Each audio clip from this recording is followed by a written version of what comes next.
کہ آقا علیہ السلام جانتے ہیں کہ ان کے در پر کون حاضر ہوا ہے، کیا نیت لے کر حاضر ہوا ہے، کہاں رہتا ہے، کیا کھاتا پیتا ہے اور کیا سوچتا ہے۔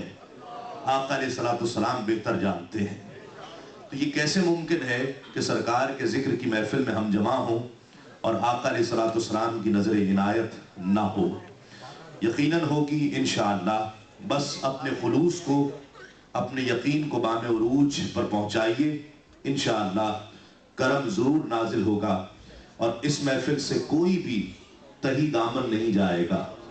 اپنے دامنوں کو مرادوں سے بھر کر اللہ کے نور، اکرام، انوار و تجلیات سے بھر کر لوٹے گا انشاءاللہ۔ تمام پھول شگفتہ چمن میں رہتے ہیں، میرے حضور گلوں کے بدن میں رہتے ہیں۔ تمام پھول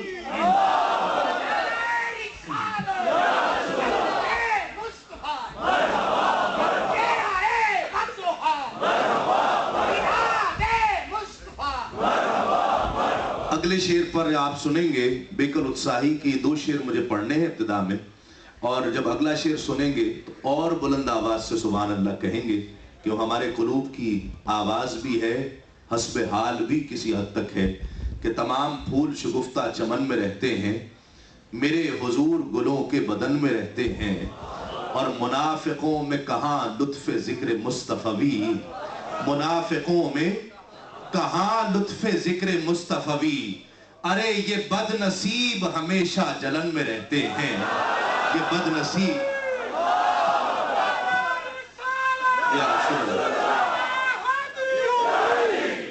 تمام پھول شگفتہ چمن میں رہتے ہیں، میرے حضور گلوں کے بدن میں رہتے ہیں، منافقوں میں کہاں لطف ذکر مصطفی، یہ بد نصیب ہمیشہ جلن میں رہتے ہیں۔